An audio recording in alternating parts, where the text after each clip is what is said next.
Começa agora o podcast De Fato. Uma visão popular do Rio Grande do Sul, do Brasil e do mundo.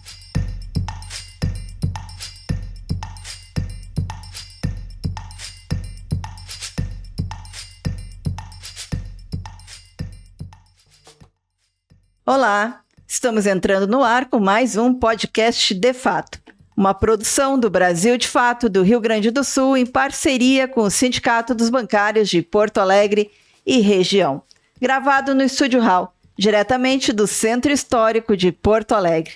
Eu sou Kátia Marco, comigo tocando o programa de hoje, Eugênio Bortolom. Bem-vindo, Eugênio. Boa tarde, Kátia. Muito bem-vindo.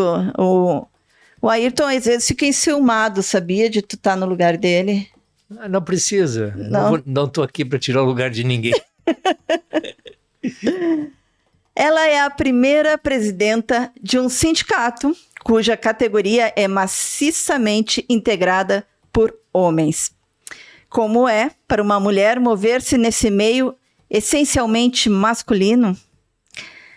É um sindicato poderoso, de um setor ainda mais poderoso, que lida com a exploração e o refino do petróleo.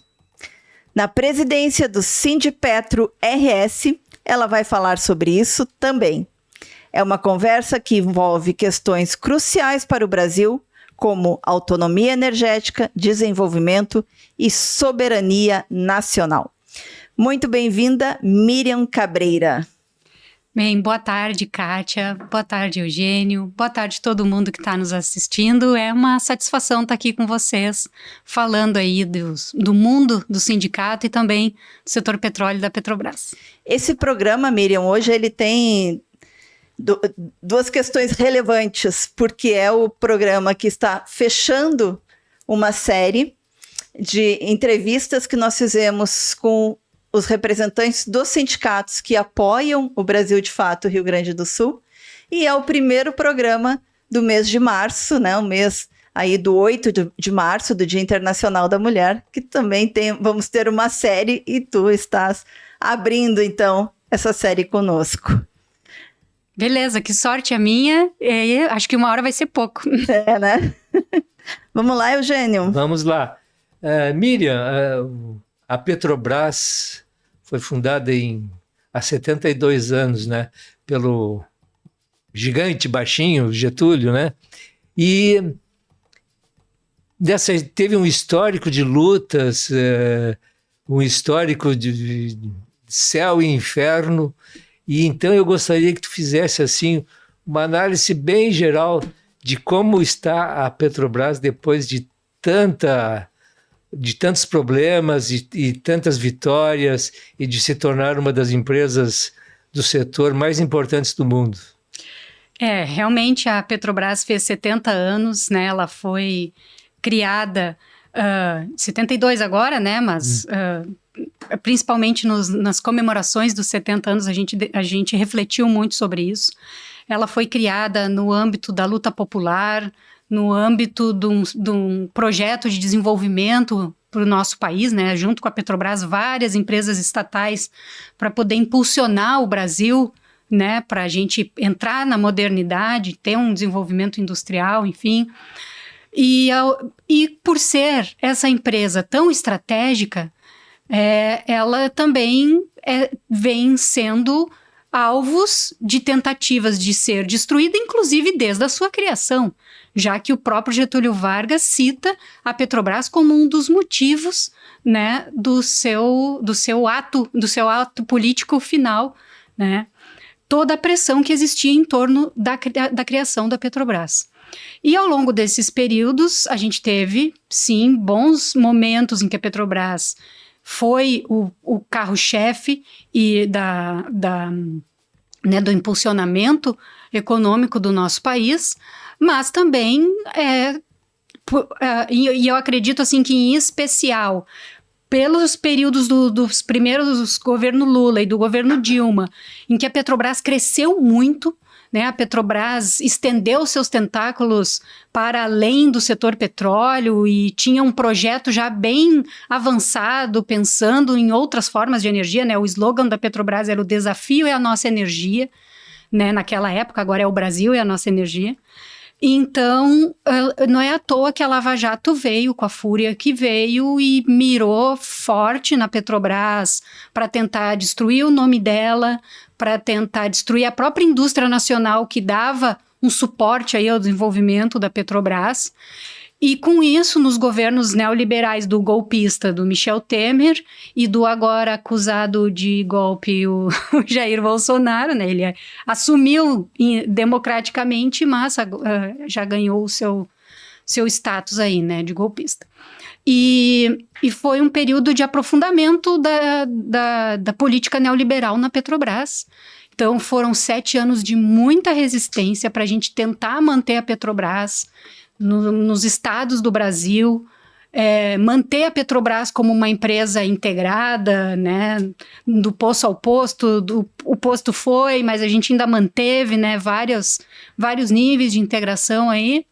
E agora a gente está vivendo esse momento, então, que por decisão política, pela vitória do projeto progressista, do Lula, do projeto desenvolvimentista, né, a Petrobras volta a ter esse protagonismo para o desenvolvimento do Brasil e começa, então, a mudar os rumos.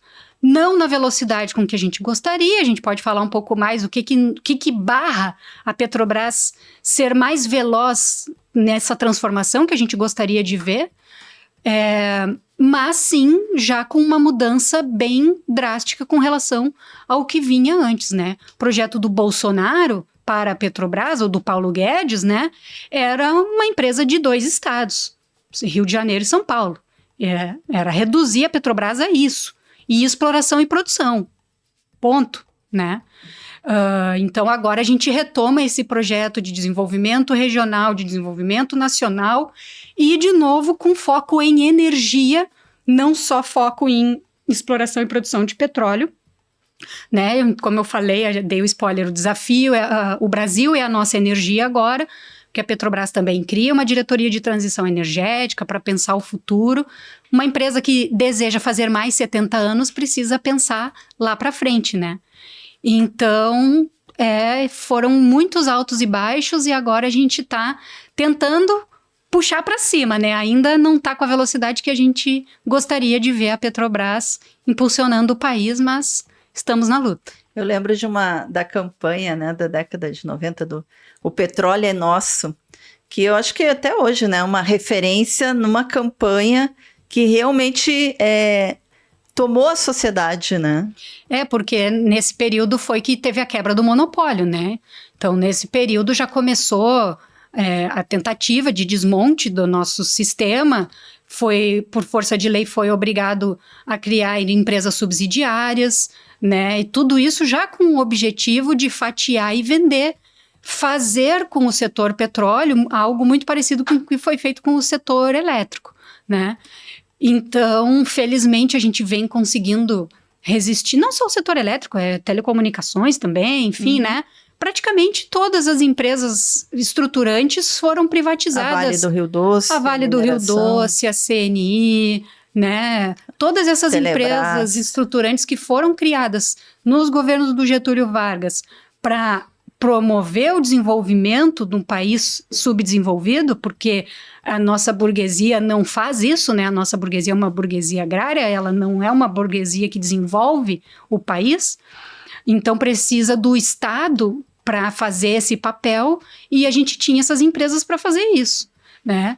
E agora ficou a Petrobras, sofreu muitos ataques, então a Petrobras de hoje não é a Petrobras com o potencial que tinha lá em 2003, por conta de muitas amarras, enfim, muita coisa que mudou nesse período, mas ainda é a maior empresa de energia, uma empresa nacional, né, uma empresa que explora um recurso muito valioso e que, na nossa opinião, é a empresa que tem as condições de levar o Brasil rumo à transformação energética, transição energética, enfim, né, e continuar garantindo o abastecimento nacional, né. Então, vocês podem ver que já mudou a política de preços desde que o governo Lula assumiu, mudou a política de preços, dos combustíveis, em função da gente ter essa Petrobras forte ainda, da gente ter resistido à privatização das refinarias, de todas as que estavam à venda, a Petrobras conseguiu vender 3, eram 8, a Petrobras conseguiu vender 3, né?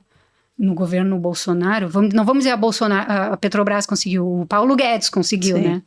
Paulo Guedes conseguiu. E com relação a novos empreendimentos, digamos assim, o que tu está achando dessa notícia que o Lula vem propagando muito, a exploração de petróleo na foz do Amazonas? Tu acha isso viável no momento, dentro da perspectiva ambiental, ou tu acha que é um tiro no pé, digamos assim? Então, até eu tenho participado muito como diretora da Federação Única dos Petroleiros de Segurança, Meio Ambiente, Saúde e Novas Tecnologias, né? Tenho participado muito das discussões da transição energética, né? Da transição energética justa, mais especificamente. E aí sempre vem essa pergunta assim, tá, então, o Brasil, a gente tem que explorar até a última gota, né? Então, a gente tem que explorar o tanto que for necessário para a gente garantir a nossa soberania energética e conseguir fazer o processo de transição energética.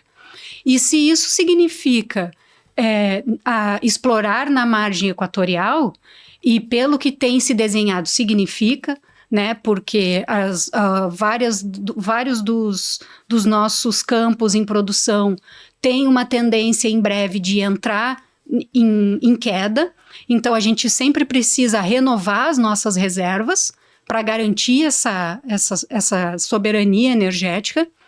Então, as novas fronteiras petrolíferas agora que estão em evidência é a margem equatorial, né, com a bacia da Foz do Amazonas também, e também, por exemplo, aqui no Rio Grande do Sul, a bacia do Pelotas, né, que a Petrobras, no último leilão, adquiriu 26, se não me engano, áreas de concessão, né. Então, a gente precisa olhar essa necessidade dentro do contexto do Brasil. O Brasil é um país cujo 70% das emissões de gases de efeito estufa vem do agro, vem do desmatamento, vem do mau uso da terra. E 30% vem do uso da energia. Isso é o inverso do mundo. O mundo é o contrário disso. O mundo é 70% vem da energia. Então, para nós, é muito mais eficaz, do ponto de vista de combater as emissões dos gases de efeito estufa, combater o desmatamento, conduzir a nossa agricultura para um processo mais adequado, fazer, o Lula falou muito na campanha dele, né, de recuperar as terras degradadas. Tudo isso contribuiria positivamente para a redução do Brasil como um emissor de gases de efeito estufa, né? Então a gente foca muito na energia, mas a gente tem que levar em consideração que um plano de transição energética, um projeto de transição energética, ele tem que levar em consideração a realidade do país. Então, do ponto de vista do contexto do país, se for necessário para garantir a soberania energética do país, a Petrobras tem plenas condições de explorar em qualquer lugar. Na bacia do Pelotas, na margem equatorial, na Foz do Amazonas, que não é Foz do Amazonas, né? É 500 quilômetros da Foz do Amazonas. Já tem outras companhias petrolíferas explorando nessa bacia a partir de outros países vizinhos do Brasil, né?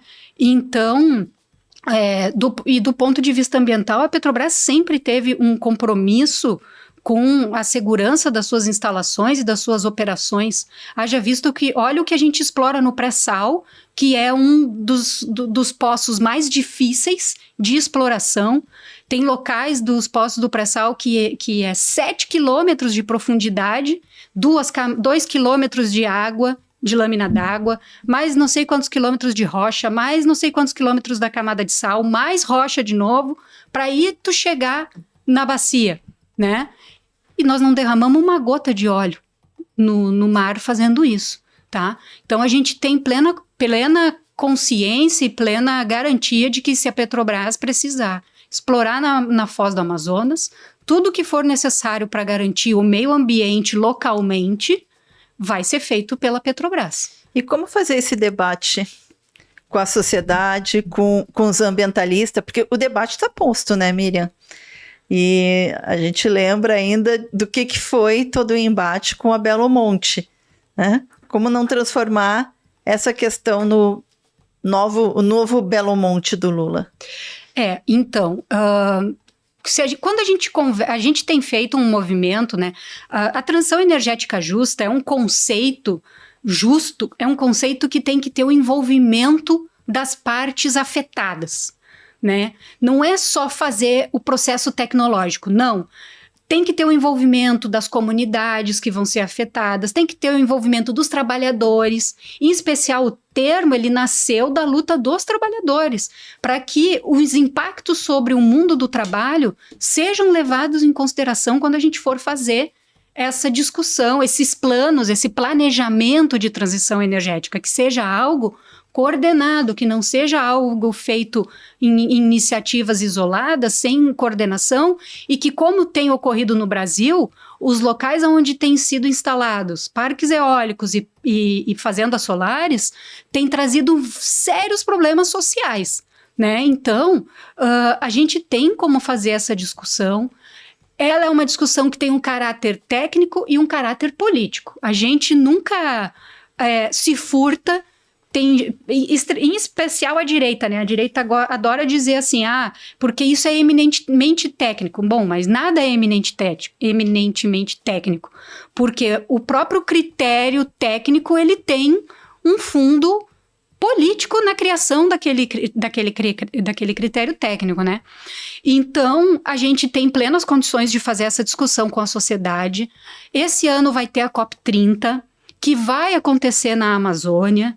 Existem movimentos ambientalistas, e não sei se só ambientalistas, que querem produzir alguma coisa assim, Amazônia livre de petróleo.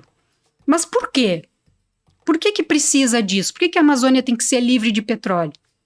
E quais serão se tu quer fazer a Amazônia livre de petróleo, o que tu vai fazer para poder desenvolver aquela região também, né? O que vai ter de contrapartida? Enfim, a gente precisa fazer a discussão do ponto de vista dos impactos ambientais, mas também do impacto social, do impacto econômico e da realidade técnica, né? Ninguém vai se aventurar a fazer uma exploração de uma magnitude dessa, né, num local sensível, sem ter a capacidade técnica adequada. A Petrobras com certeza não vai, tá? Outras empresas petrolíferas eu não sei.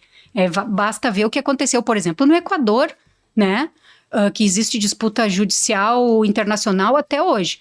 Mas a Petrobras, se tiver licenciado para a Petrobras, a gente ainda pode proteger mais aquela área de possíveis especulações no futuro de outras empresas que não vão ter o cuidado que a Petrobras a gente garante que tem. Os petroleiros, de certa forma, então, estão engajados nessa perspectiva do Lula de avançar nas pesquisas e na futura, quem sabe, exploração do petróleo nessa área? Positivo. A gente tem a visão de que, sendo necessário para a gente garantir a nossa soberania energética, a empresa precisa explorar novas áreas, porque a transição energética não é algo que vai acontecer do dia para a noite. O Brasil tem mecanismos como eu falei, de reduzir os seus gases de efeito estufa por outras formas, e para a gente não dificultar o acesso à energia no nosso país, porque isso pode ser um problema. À medida que a gente deixa de investir, a gente pode ter problemas para poder garantir esse suprimento de energia. Então, sim, se for necessário, para a garantia da soberania energética, a Petrobras deve investir nas novas fronteiras petrolíferas, inclusive na margem equatorial. A gente está vendo esse debate, né, da transição justa aqui no estado, né, com a questão do carvão em Candiota. Porque, sim, todo mundo quer acabar com a questão da exploração do carvão, mas ali tu tem uma cidade, milhares de pessoas que dependem né? As suas vidas, enfim, o seu trabalho, está todo vinculada à exploração do carvão ali, das usinas, né? Então, realmente é um debate muito delicado, né, Miriam? É um debate muito delicado. E aí, se tu coloca isso na perspectiva brasileira, o carvão no Brasil é responsável por menos de 3% das emissões de gases de efeito estufa. Então, por que não fazer um planejamento de longo prazo para poder permitir que aquela comunidade, porque não é só a comunidade, né? Não é só o carvão, tem uma indústria na cadeia da indústria da exploração e do carvão ali, né? Tem uma indústria cimenteira que está na cadeia daquela exploração do carvão ali na região de Candiota. Então, tu tem todo um impacto que tu tem que levar em consideração. Que outras medidas poderiam ser feitas, por exemplo, para neutralizar essa emissão de carbono? Vale a pena, do ponto de vista da segurança energética, a gente acabar com essa usina? Porque a gente desligar essa usina? Porque a gente vai precisar ter termoelétrica de qualquer forma para a gente poder garantir a nossa soberania. Uma matriz adequada, uma matriz energética adequada, ela precisa ser multifatorial. Ela precisa ter várias fontes, porque em geral, as energias renováveis, com exceção da hidrelétrica, né, que a gente tem o reservatório, que a gente controla o estoque, né? A eólica, a gente tem dificuldade de controlar o estoque. Enquanto tem vento, tem energia. Se não tem vento, não tem energia. A solar é a mesma coisa, né? A gente não controla o estoque. Teve gente que até riu quando a Dilma falou, porque depois a gente vai estocar vento. Lógico que não vai estocar vento, mas tu vai estocar a energia. Aquela energia. Tu precisa achar um jeito de estocar aquela energia que está sendo gerada naquele momento e que, porventura, não dá para colocar na rede porque a rede está saturada, né? Então, tem uma série de controles que precisa ser feito, uma série de garantias e outra coisa, né? A gente vai ter até um efeito, assim, de cachorro correndo atrás do rabo, porque à medida que vai dando os extremos climáticos, mais calor, mais frio, tu também demanda mais necessidade de energia, né? Para te poder sobreviver nesse... Sim, imagino que foi com esses calorões que deram em Porto Alegre, né? O número de ar-condicionado. Diz que não tinha ar-condicionado para vender nas lojas, né? É verdade. Mas e só retornando à questão do carvão, tinha um secretário de Estado aqui no Rio Grande do Sul, lá década de 80, 90, que chamava o carvão de ouro negro, de tão as reservas, de tão importante que eram as reservas gaúchas, inclusive Leão 2, que agora virou quilômetros e quilômetros de reservatório de lixo. A importância do carvão naquela época era realmente de suma importância, ou foi assim ou não tinha outra alternativa? O que tu pensa disso? Porque eu lidei durante muito tempo com esse secretário chamado Loris Reale, e ele vivia fazendo discursos imensos sobre a importância econômica do tal de ouro negro que ele chamava. Eu acredito que para aquela época deveria ter a relevância, sim, até para te ter a segurança energética, né? Tu pode ver que quando a gente está com os reservatórios baixos de água, a gente liga a termoelétrica para economizar água nos reservatórios, né? Então, e naquela época a gente não tinha disponibilidade do gás natural, a exploração do gás natural da forma com que a gente tem hoje. Então, tem que se avaliar sempre dentro do contexto da necessidade da época, da disponibilidade da época, né? Então, é possível, sim, que naquele momento fosse realmente importante esse desenvolvimento das termoelétricas a carvão, que foram feitas no Rio Grande do Sul e em Santa Catarina, né? Que até onde eu saiba, eu acho que é só onde tem termoelétrica a carvão no Brasil. Não me recordo de outro local. E aproveitar esse potencial energético, né? Então, essa que é a sacada da discussão. A gente tem que olhar no contexto, no contexto do país e também no contexto mundial, né? Então, como é que a gente elabora o nosso plano de transição de energia, que a gente garanta acesso à energia, a gente vai mais fundo ainda, né? A gente ainda acredita que tem que ter a democratização do acesso à energia, porque a gente ainda vive no país, mas em vários locais do mundo também, uma coisa chamada pobreza energética, né? Por exemplo, tem vários lugares que não têm acesso a fontes limpas de cocção. Por exemplo, o gás de cozinha é considerado uma fonte limpa de cocção, porque quando tu acende o fogo na tua casa, tu não gera mais nada, tu não gera fuligem, tu não gera nada poluidor para a pessoa que está fazendo a comida. Gera gás carbônico, né? Mas é só isso, gera o gás carbônico ali, tá. Então, isso é considerado uma fonte limpa de cocção. Tem lugares que é lenha, que é... E se tu pegar isso distribuído no mundo, é extremamente injusto. Então, a gente tem que ter uma transição energética. Nessa transição, a energia não pode encarecer, porque senão tu vai gerar mais pobreza energética, né? E tu tem que garantir os acessos também, que essas fontes cheguem aos locais que são necessários. Então, a gente vê que quando a gente faz a discussão num termo raso, e aí fica muito polarizada essa questão da margem equatorial, por ser próximo da Amazônia, a gente acaba deixando de fora vários elementos que são necessários a gente levar em consideração para conseguir fazer esse projeto pensando na necessidade do país e também na necessidade regional da Amazônia, da região amazônica, que também é uma região de baixo desenvolvimento, e uma parte do Nordeste lá, que a margem equatorial pega, né, vários estados lá, Maranhão, Ceará, né, enfim, e que também poderiam ajudar no desenvolvimento desses estados. Eu queria voltar ao que tu falou antes do velho lema da Petrobras, né, do poço ao posto, que com a venda da distribuidora, né, lá no golpe de 2016 contra a presidenta Dilma, isso foi por terra, né, não existe mais. Eu queria que tu explicasse para as pessoas como é que funciona a questão do preço da gasolina hoje. Como é que se dá isso? Porque as pessoas dizem, o governo, o preço da gasolina está lá em cima, é culpa do Lula.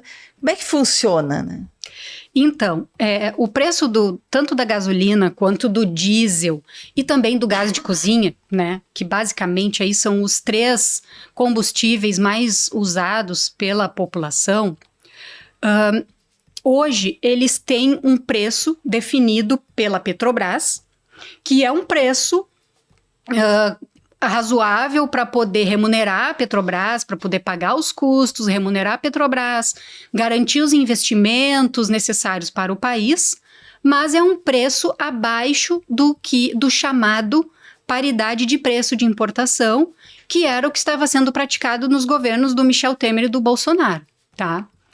E por isso a população sofria muito com os reajustes constantes, semanais, né? No auge lá da greve dos caminhoneiros, até diários, a gente chegou até um período lá, sob a presidência do Pedro Parente, que os reajustes eram diários, né, nos combustíveis da Petrobras.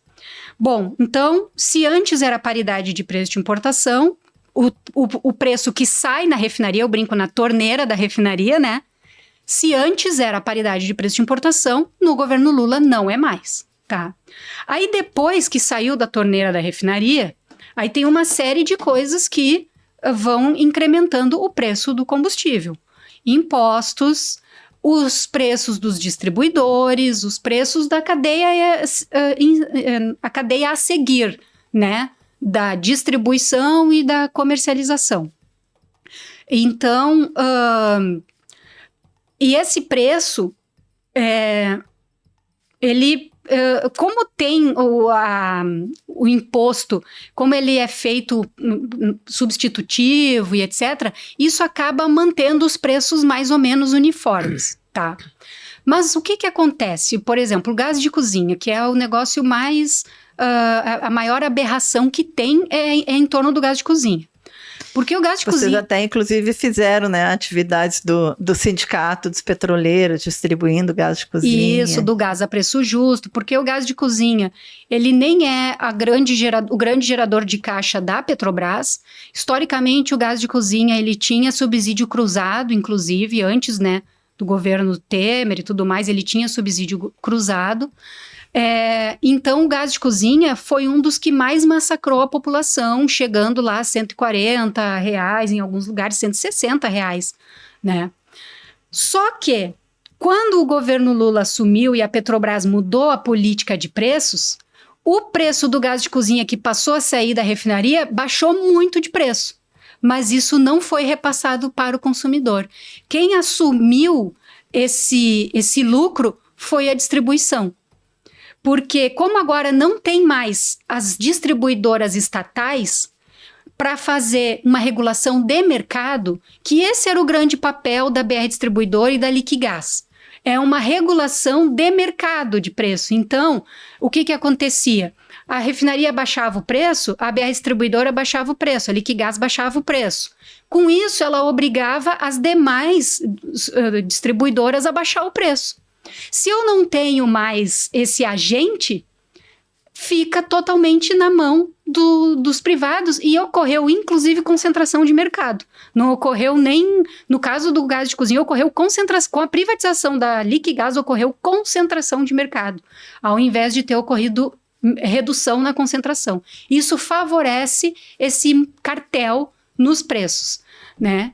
Então, esse é um dos motivos pelo qual a população não consegue perceber a mudança na política de preços do gás de cozinha.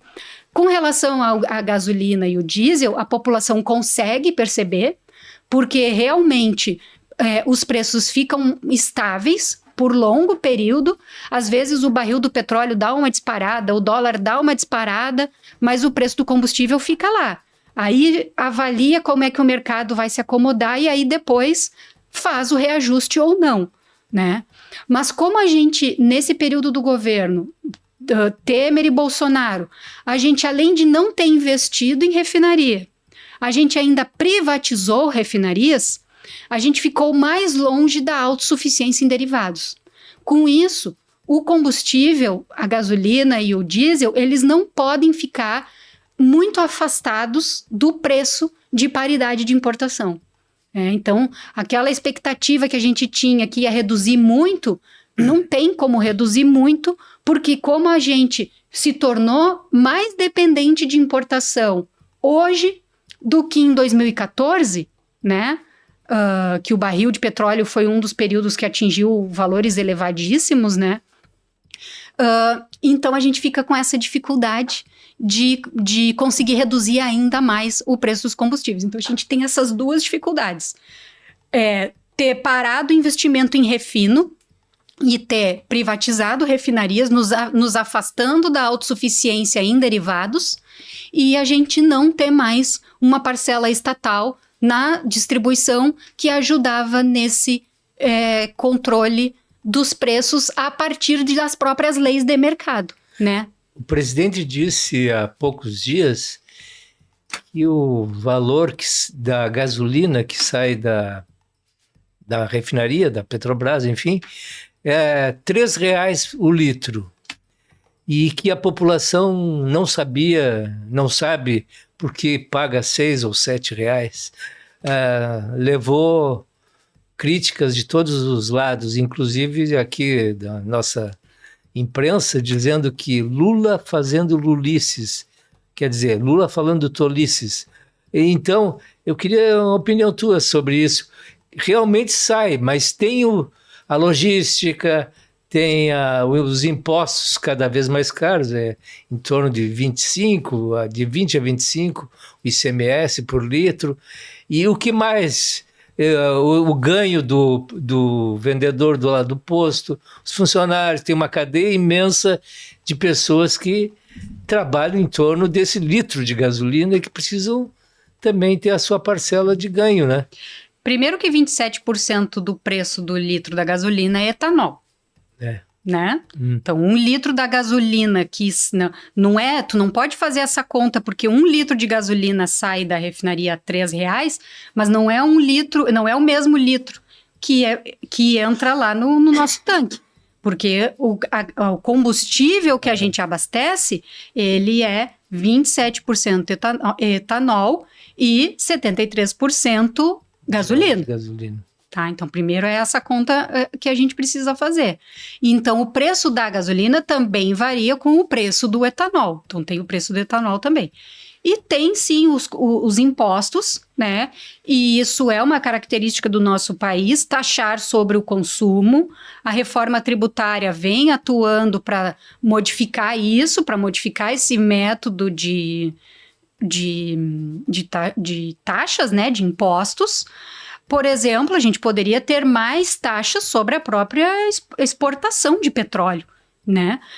Que nem a gente tem a soja, um monte de coisa que a gente exporta aí que não paga R$1 de imposto, né? Se para essas pessoas terem subsídio de não pagar imposto, alguém tem que pagar. E quem paga é o consumidor. No nosso país é assim que funciona. Então, teria que mudar essa lógica. Pelo que está posto na reforma tributária, o combustível eu acho que vai manter o que tem hoje, né? Ainda vai ter a tributação sobre o consumo, vai ter a tributação sobre o consumo em vários produtos, só alguns que não vai ter, né? Da cesta básica, enfim. Mas é isso, mas aí é uma discussão de reforma tributária. Exatamente. Né? Eu fico curioso em saber, por exemplo, se a gasolina fosse vendida a R$7, o que sobra para o dono do posto, depois dessa cadeia toda, receber a sua parte? Sobra R$1 por litro ou mais? Tu tem uma ideia assim? Não tenho. Não? Não tenho. Não tenho porque a formação do preço leva tantas coisas em consideração depois que a gente não consegue, pelo menos nos nossos estudos que a gente tem feito, a gente não consegue estratificar qual é o ganho da distribuidora, qual é o lucro da distribuidora e qual é o lucro do posto, né? Enfim, então não tenho essa noção. Eu queria ir de novo para o interior do estado, né? Para a região de Rio Grande. Né, onde a gente tem ali o polo naval, que também foi uma estrutura que sofreu, né, com o golpe pós-2016, com o governo Bolsonaro, né, e que de alguma forma vem tentando se reestruturar. Né, esse polo naval que já foi assim, um grande gerador de emprego e impulsionador, né, do desenvolvimento na região ali. O que tu pode nos trazer de boas notícias sobre o polo naval? Tu sabe, Kátia, que quando a gente descobriu o pré-sal, quando o Brasil, né, descobriu o pré-sal, a gente foi se espelhar nos melhores exemplos de como reter os recursos provenientes do petróleo no país, né? Porque o nosso regime que a gente tem de exploração de petróleo, com exceção da bacia do pré-sal, é o regime de concessão. Esse regime é um regime que entrega o petróleo muito barato para exportação. Paga pouco imposto, pouco royalty, sabe? A retenção do recurso dessa riqueza é muito baixo. Então a gente foi se espelhar no que tinha de melhor de exemplo, e aí a gente veio com a lei da partilha, né? Mudando, então, os critérios de exploração do pré-sal. Em vez do regime de concessão, o regime de partilha, que é um regime que agrega muito mais do valor da riqueza para o país. Pensamos no pré-sal para a saúde, para a educação, para a gente dar o passo na educação que a gente precisava, né? E a gente pensou na política de conteúdo local. Então, todos os leilões que eram feitos para o pré-sal, a maior quantidade de produção local dos equipamentos, isso dava direito ao concorrente de ganhar aquela licitação, né? Aquele leilão, no caso. E isso desenvolveu muito a nossa indústria naval, muito. Nós chegamos a ter períodos de 38% de conteúdo local na construção de plataforma. Então, isso desenvolveu toda uma indústria. A gente levou um tempo para desenvolver a mão de obra. E quando a gente estava no melhor período disso, e no exemplo de Rio Grande, que a gente tinha quase 30 mil trabalhadores no polo naval de Rio Grande, a gente já estava chegando perto do nível de qualidade e caminhando para reduzir os custos para poder competir com outros grandes produtores de indústria naval, de plataforma, enfim, da China, de Singapura e etc. Esse era o nível que a gente estava. E eu sou lá da região sul do estado, né? Eu sou lá de Santa Vitória do Palmar. Todo ano eu vou para lá e de vez em quando eu dava uma passadinha lá em Rio Grande.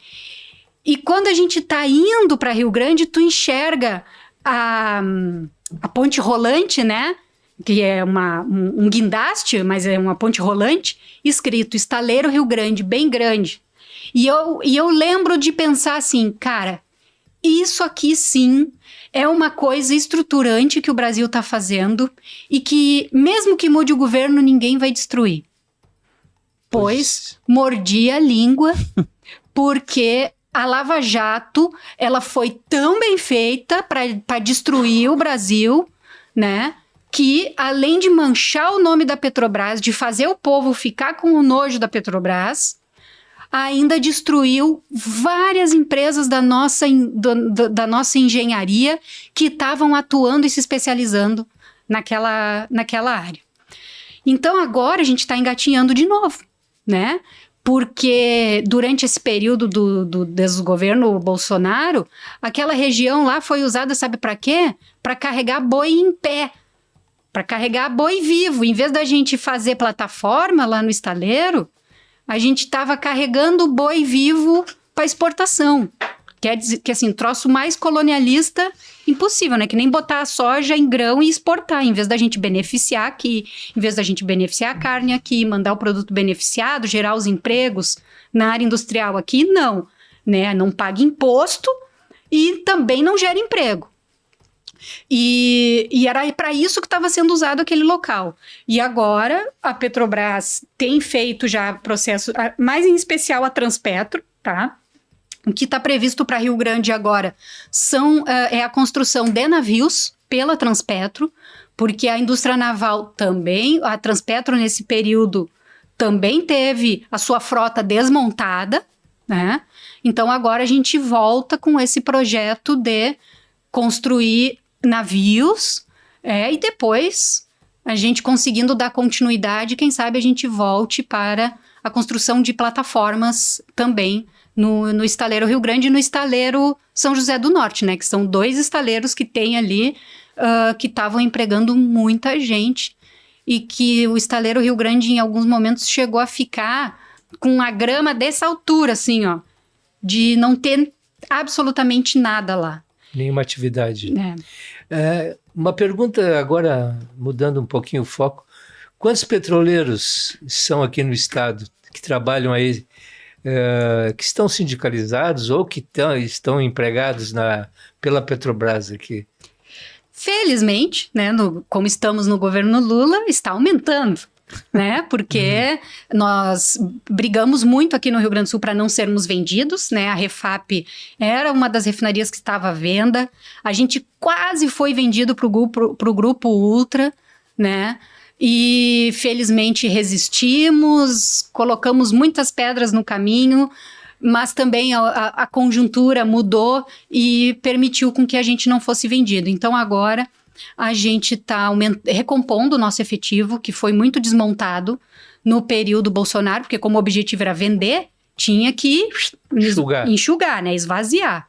Então a gente ainda está num período de baixo efetivo, porque agora o pessoal está entrando, está treinando, né? Então até esse pessoal efetivamente assumir posto de trabalho, entre o concurso e a pessoa assumir o posto de trabalho, pode ser de 6 a 1 ano e meio o prazo para a pessoa... Passando por formação. Passando por formação. né?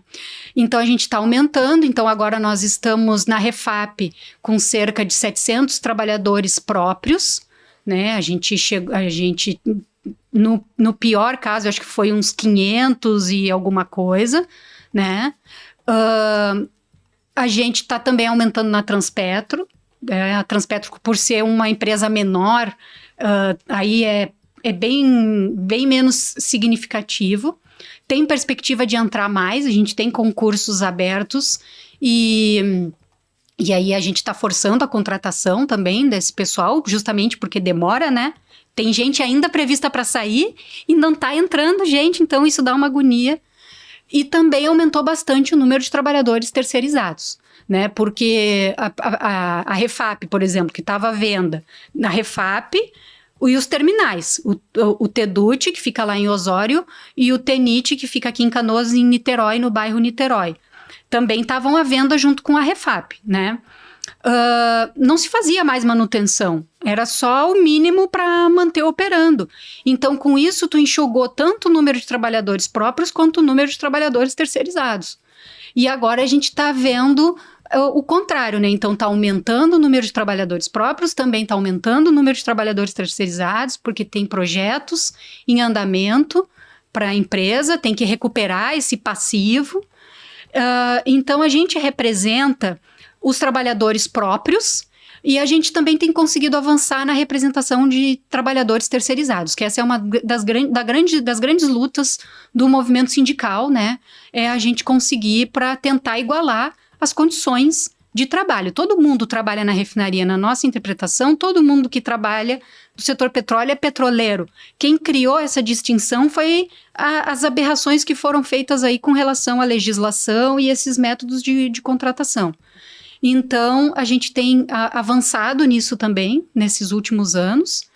Então, hoje, assim, de trabalhadores próprios, cerca de 700 na Refap, mais a termoelétrica, que tem lá nos fundos da refinaria, eu acho que é mais uns 100, e mais 150, pouco menos de 150 na Transpetro.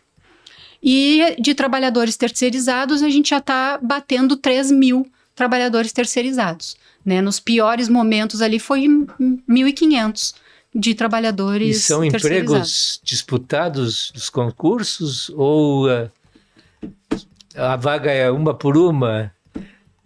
Como é que é a disputa? Depende do cargo, né? Porque tem cargos que o número de trabalhadores é maior. Então, por exemplo, assim, um dos cargos que geralmente chama bastante é técnico de operação. Técnico de operação, nesse concurso que está vigente agora, está previsto chamar várias turmas do concurso que está em andamento. Então, daqui a pouco, mesmo a pessoa que passou em 100º consegue entrar, né? Eu, quando entrei lá em 2007, eu era mais do 135, eu acho. De tanto que foi chamado daquela turma do concurso que eu fiz. Agora, outros cargos não. Então, tu vai fazer técnico em segurança do trabalho. Já é bem menos pessoas por turno do que técnico de operação. Então, chama menos. E, quadros de nível superior. Às vezes, chama 1 ou 2 do concurso, né? Certo. Então, é bem variável a densidade, né? A gente chama de densidade por vaga dos cargos disponíveis aí para entrar na Petrobras. E Miriam, tu foi a primeira mulher a assumir a presidência do Sindipetro, né? No início ali a gente falou que, enfim, é uma categoria, ainda que a grande maioria são homens, né? E no país, dos sindicatos, dos petroleiros do país, tu estava me dizendo que tu foi a segunda mulher, né? Só teve um sindicato que foi do Norte Fluminense. Do Unificado de São Paulo. Unificado de São Paulo, que já tinha uma mulher na presidência. E hoje vocês são 3 só no país. Ou seja, é muito reduzido, né? E como é que é, né? Lidar com essa situação? Como é que é a questão do machismo dentro dos locais de trabalho? É um ambiente pesado, né? Por exemplo, a Petrobras hoje tem 16% de mulheres, né? E um dado interessante, Kátia, é o seguinte: quando a gente vinha ali no início dos anos 2000, que estava esse período de concursos, A última turma de operadores que entrou na Refap, o concurso era de 2014, né? Tinha 40% de mulheres na turma. Ou seja, a gente estava num período que, se tivesse continuado tendo concurso, tendo crescimento da empresa, a gente já estaria num cenário de ter mudado essa realidade, né? Infelizmente, o que a gente teve? Uma regressão, porque a gente já teve 19% de mulheres, e com todo esse processo de desmonte, de saída, de PIDV, de plano de demissão voluntária e tudo mais, acabou que a gente reduziu a nossa participação para 16%, né? Então, agora a gente tem essa expectativa de aumentar a participação de mulheres e a gente tem trabalhado muito para mudar essa realidade, né? Aqui na Refap tem um dado que eu acho bem interessante, é que a Refap foi a primeira refinaria a admitir mulheres nesses cargos como operação e manutenção, né? Então, lá em 1987, por aí, a gente teve a primeira turma com mulheres na operação e tivemos a primeira soldadora da Petrobras, foi aqui na Refap, né? Então, isso já fez com que nós que entramos depois, nos anos 2000, para nós já foi um ambiente melhorado. Mas para muitas mulheres da Petrobras no Brasil, essas turmas dos anos 2000 foi a primeira turma que teve mulheres, né? Então, é um cenário assim que a gente ainda precisa mudar muitas mentalidades, muita cultura. Felizmente, a gente tem visto a Petrobras também engajada nisso, ela tem desenvolvido... não felizmente, né? A gente cobrou isso da Petrobras. Né? É uma luta, né? Não foi assim só, ai que boazinha, não. Mas, felizmente, nesse governo, como é um governo de diálogo, essas reivindicações para a inclusão de mulheres, da comunidade LGBT, da população negra, que agora inclusive tem cotas no concurso, né?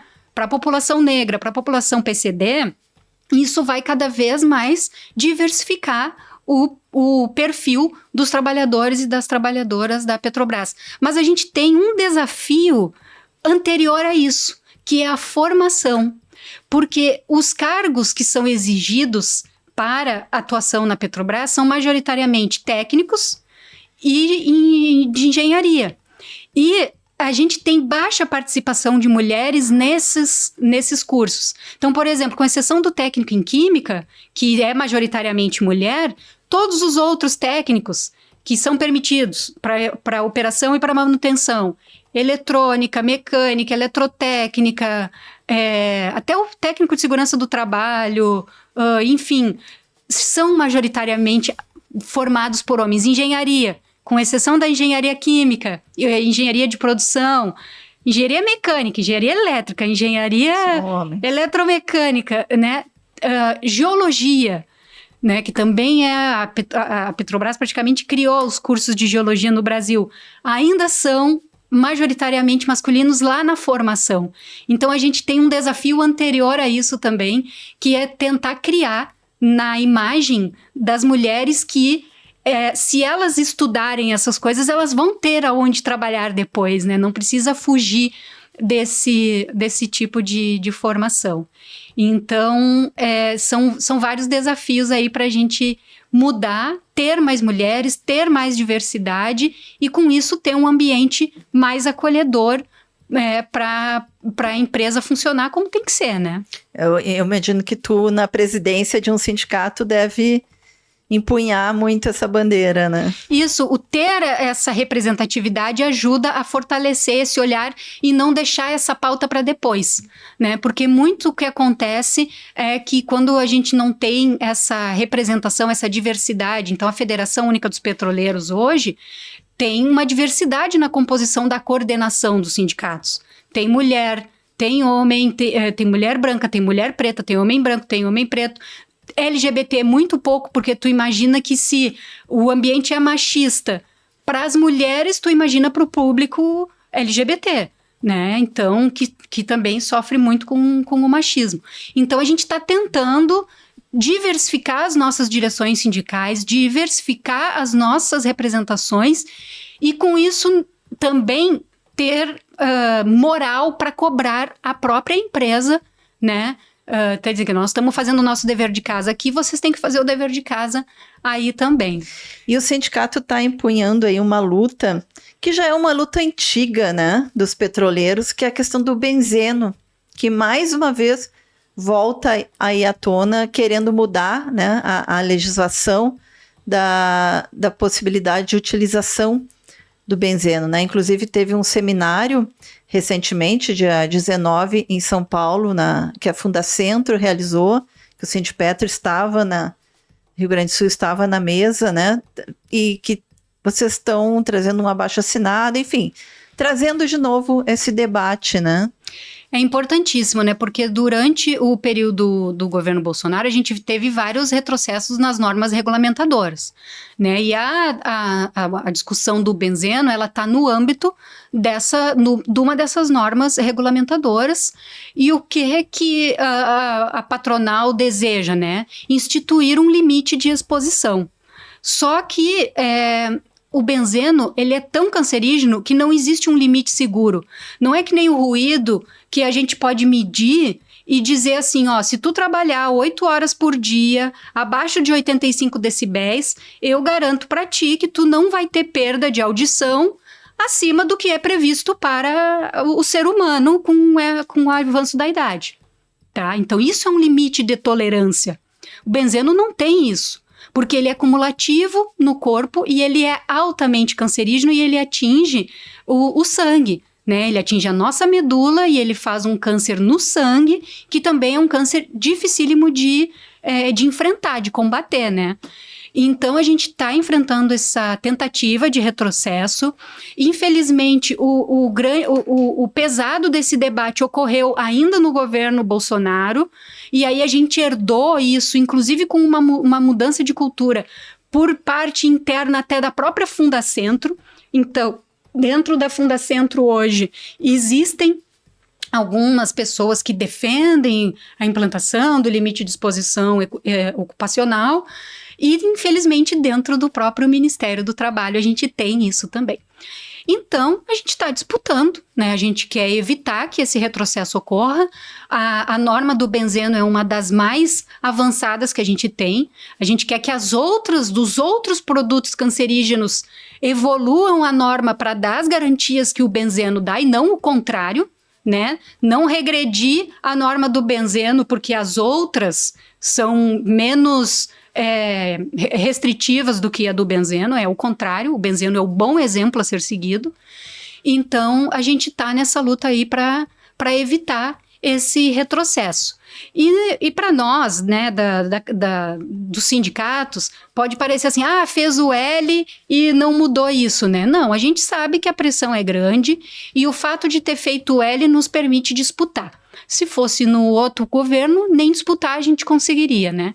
Porque, como a gente viu no período passado aí, foram tantas agressões aos trabalhadores que a gente nem conseguiu dar conta de disputar tudo, né? Então, a gente está forte aí, a gente está com esse abaixo-assinado a princípio até o dia 10 de março, e a nossa meta é alcançar 10 mil assinaturas, porque sim, a gente precisa demonstrar para o governo que os trabalhadores estão mobilizados para enfrentar essa tentativa de retrocesso. O abaixo-assinado está no site, né, do Sindipetro, então é só entrar lá e contribuir aí com esse debate. Exatamente, só para complementar, não é só o Sindipetro, né? Então, isso é coordenado entre todas as centrais sindicais, então todas as centrais sindicais estão unidas, e também as federações de petroleiros que nós temos no nosso país, a FUP, a FNP, isso é uma atuação conjunta dos movimentos sindicais aí para evitar esse retrocesso. Muito bem. Quero te agradecer muito, Miriam Cabreira, pela tua participação aqui com a gente no podcast De Fato. Eu que agradeço o convite, agradeço as perguntas aí do Eugênio, tua, Kátia, e estamos à disposição sempre que precisar. o debate sobre o setor energético dá pano para manga, Rende, né? Rende. Tem muita coisa. A gente nem falou, né, sobre os entraves que ela disse que existem aí para avançar, né, na Petrobras, mas vamos ter que chamar para um outro programa. Para encerrar minha participação, eu trabalhei um período da minha vida com a Dilma, quando ela era secretária de Energia, e tu tá no mesmo caminho, fala tão bem sobre energia e com tanta competência quanto ela. Parabéns, viu, Miriam? Obrigada, Dini. Muito bem. E você, se gostou do nosso programa, contribua com o Brasil de Fato. Contribua com o jornalismo popular, esse jornalismo que fala aquilo que a grande imprensa não fala. Entra lá em apoia.se/Amigos do Brasil de Fato RS e contribua com o valor que você puder. Toda contribuição é muito importante, né? Faça como o Sindipetro, que desde o início do Brasil de Fato aqui no Rio Grande do Sul, né? Há 6 anos, é ali assíduo na sua contribuição também, nessa construção, né, Miriam? Tão importante de uma comunicação mais democrática, né? Lembrando também que se você tem um recadinho para a gente, uma sugestão de pauta, pode entrar em contato pelo nosso e-mail, o redacalrs@bdfestados.com.br ou pelas nossas redes sociais. Ficamos por aqui, nos vemos semana que vem. Você ouviu o podcast de Fato, uma produção do Brasil de Fato, Rio Grande do Sul.